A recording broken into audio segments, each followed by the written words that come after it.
I got a big thing, ladies.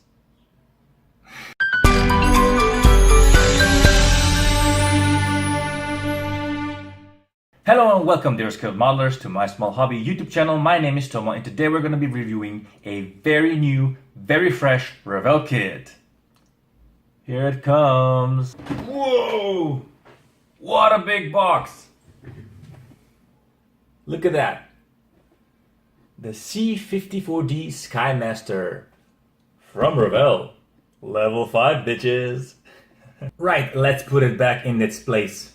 Whoop! Okie dokie. So this is a very brand new kit from Revell that's been released this year, and we have just received it in our store, and I was really excited to get it. This one has a couple of goodies inside as well as a kit, and you'll see in a moment what those are.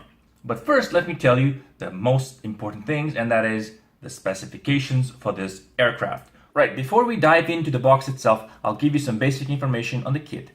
As you'll see here, it was released in 2018. It is a 1/72 scale plane that has around 352 parts. It is 401 millimeters long, and it has a wingspan of 497 millimeters. So it's a fairly decent sized kit for what, you know, the box is. I mean, the box is far bigger than the kit itself, but it has a reason that it's so big. This new Skymaster is based on the old one. Like many Revell kits, it has all moving control surfaces on the plane as well as moving rotating engines. However, it doesn't have rotating wheels, which is kind of funny. They should have included at least some polycaps with it. It also suffers from what I call now the Revell effect. This kit is beautifully crafted, and you'll see it has really nice features, and even the mold lines for the most part on the bigger pieces are phenomenal, or at least very good. But they suffer very much when you get close into the smaller stuff. So yeah, that's what I call a Revell effect. Before we dive into the box, I'll give you some intro on the Berlin Airlift, and then we'll move right on. The Berlin Blockade was the world's first major international crisis of the Cold War. During the multinational occupation of post-World War II Germany, the Soviet Union blocked Western Allies' railways, roads, and canal access to the sectors of Berlin under Western control. The Soviets offered to drop the blockade if the Western Allies withdrew the newly introduced Deutsche Mark from the West Berlin. The Western Allies organized the Berlin Airlift from the 26th of June 1948 till September 30th, 1949, to carry supplies to the people of West Berlin, a difficult feat given the size of the city's population. Air crews from the United States Air Force, the British Royal Air Force, the French Air Force, the Royal Canadian Air Force, the Royal Australian Air Force, the Royal New Zealand Air Force, and the South African Air Force flew over 200,000 flights over the year, providing the West Berliners up to 8.8 tons of necessities each day, such as fuel and food. The Soviets did not disrupt the airlift of fear that this might lead to open conflict. By spring of 1949, the airlift was clearly succeeding, and by April it was delivering more cargo than it had previously been transported into the city by rail. On May 12, 1949, the USSR lifted the blockade of West Berlin. The Berlin blockade served to highlight the competing ideological and economic visions of post-war Europe.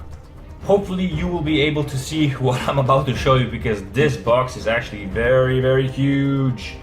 And like all Revell kits, they have this beautiful box art on the front, which is just phenomenal. Let me just try to show you this box from all sides if I can, because it's pretty damn huge. So, and on the back there's nothing. So, yeah, that's pretty big. Okay, let's open it up. So the first batch of sprues that we're going to be looking at are the internal sprues of the aircraft. Yes, I said internal sprues. As you can see, there are 4 main sprues that make up the internal body of the aircraft. We have the bottom portion, which is basically just, you know, the floor of the aircraft with some raised detail. And again, a lot of these parts of the internal parts have raised details, so it is pretty damn good. And for a Revell kit, this is pretty damn nice. If you're used to like the older kits that I've just reboxed, this is actually probably a very recent molding, I guess. But still, it is a Revell kit, so expect to be some flashing on the ends and you know, some things that just look a little bit why with question mark all over it. So this is the wall. These are the walls of the fuselage. Again, lots of raised detail. You can see all the, what are these, ribs of the aircraft. So yeah, and the one thing that they've made here, because this is the internal part, when you put in the glass windows, you basically sandwich them between the internal and the external part of the aircraft. And because these thing is supposed to have, well, it can have open doors, the manual actually states that you should, if you want to, cut this thing out so that you have the cargo bay doors open and you can see inside, which is, you know, proper if you want to display all this goodness. Anyway, so this is the cockpit, the dividing walls and internal compartments, like the cockpit area, then the back side of the cockpit area, and then the doors through which the pilots go, and to the sleeping quarters. Yes, for a lot of things, it is fairly well detailed, I must admit. It's nice, very nice. And this is again a smaller sprue containing some of the other dividing walls. And again, this is textured. These are raised details. You can feel the rivets. So that is a really good bonus. I really like those kind of things on the aircraft. Okay, moving along. We have the big sprue, and I don't know what happened here. And I didn't do this. But anyway, this is the main business of the aircraft, right? This is just the body of the aircraft. And again, it is presented and molded pretty decently for a Revell kit, I must admit. The bigger, like I said, the bigger surfaces on Revell kits are usually molded fairly decently, and they have not a lot of flashing going on, or you know, some horrible mistakes, but it is pretty good. On the inside though, you can just see some cockpit details here, like the side of the cockpit and maybe some of the nose features, but really the whole fuselage part is the internal that I've showed in the previous sprues. So yeah, that is the outside stuff. Okay, then we come to the bag of these things. These are duplicates because you have, you know, two sides of the wing, and basically they have similar stuff inside. So we'll just open one box, one bag, and show you what's in it.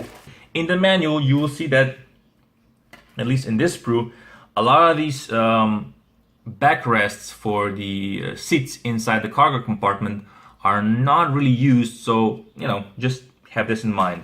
And here is actually the thing that I was talking about, the Revell effect. While they do have good box art, and for the most part the bigger pieces in the kit are molded well, the smaller pieces are really lacking behind. And you can see this up close when you look at some of the smaller details on this plane, which you can see that not everything is perfectly done, especially because you have these stubs that are left on the smaller parts that are really thick, and some pins that are left from the molding process that are still stuck to the thing, and there are flashing not on every sprue, but it is present, and it is kind of annoying, like on these front portions of the aircraft where the nose is, and here on the cockpit it's like terrible. This flashing nonsense is really horrible. Yeah, the instrument panel has raised detail in it. You can see the various displays, and you can feel the rivets and everything, and that is pretty good again. But again, it just lacks that finesse that other manufacturers seem to master, and Revell is just kind of struggling. Here you can see an interesting thing, that you have like this rest, which is used to support the tail of the plane because it's usually tail heavy. And here on the last sprue, there's basically some just wheels and engine parts. Again, the engine parts move, so the propellers can spin, as well as the control surfaces on the aircraft can move as well, but the wheels themselves have to be glued in place. Okay, so the last major sprue that you will encounter in the box are, of course, the wing surfaces. The bottom portion of the wing and the top portion of the wing, as well as all the control surfaces that are used in the aircraft, in the aircraft. It doesn't have any raised detail as far as I can touch or feel, and it is molded pretty well. How well this is going to fit on the aircraft itself, hopefully does good. But as you can see, the wingspan is pretty substantial. For a 1/72nd scale model, this is pretty big. I mean, if this would be like a 1/48 scale, this would be like, wow, way huge. It was like this big probably. So yeah, this is substantial. The last sprue that we're going to take a look at is the clear sprue that comes in the kit. And this one, of course, has the Revell effect all over it. And even on the clear sprues, it's not as clear as you would hope they would be. And some of these things are not even used. As you'll see in the manual, they're blacked out, so they're either spare parts or just something that the plane doesn't have in this particular case, because I'm thinking that they are making the same mold for the older version as well. In this kit, you also get this thing. Yeah, it's a calendar 2019, and it's a really nice calendar with all the Revell kits on for each month.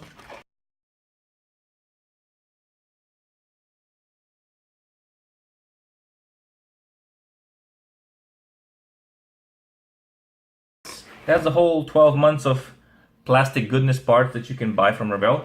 And the last thing inside, as far as the goodies are concerned, is the poster. Yay, look at that. The box art in its paper form, and it has some Milka chocolates delivered, which is really nice. Yeah, the box art. Okay. So, since we've seen everything else but the manual, it just seems fitting to see the manual. But before we see the manual, there is something inside, and those are the decals. Yay, look it out. The decals are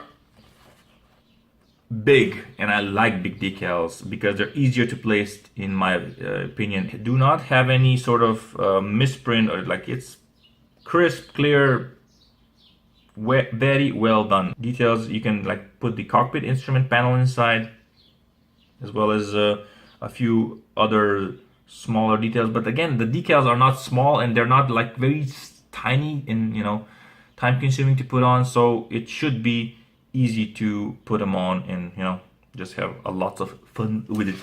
Nicely presented colored manual. I love this thing.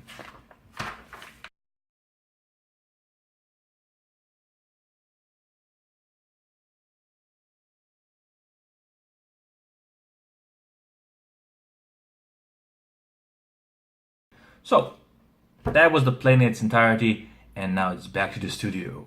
Well, dear viewers, that was it. That was the kit in its entirety, in all its glory. My recommendation for this one would be buy it, because at least you have a good calendar art and some posters. And despite of all the Revell features, the Revell effects, as I would say, it is still a pretty decent model kit for anyone who just likes planes. It's big, so the control surfaces are bigger, the panels are bigger. You don't, have to use magnifying glass to put everything in. So from that point, it is pretty useful to have, and at least to make. But the problem would probably be where to display it, because not a lot of people have huge spaces to display something like this. And in some cases, you just would like to hang it from the ceiling, but then you just see it from the bottom, which is kind of a shame. Especially because you can display it with the internals showing, because it has all these features inside that you should show. Otherwise, you'll be just missing out on a whole lot of things. As well as far as who can build it, well, anybody actually can build it, but you really should be an experienced modeler to tackle this one, simply because it has a lot of parts, and it can be daunting for a new beginner to start building something as complex as this and then just, you know, give up midway and say, oh, you know, screw it, I'm not going to do this anymore. So unless you are really into modeling and you're like experienced and you know that what you're doing, I would recommend this for the high-end modeler, or high-end modeler, the more experienced modeler. So yeah, that's basically my recommendation for this one. If you have been, thank you for watching. Thank you for subscribing. Thank you for liking. Thank you for sharing. Thank you for caring and all that good stuff. I'll see you again soon, and don't forget to smile. Bye bye.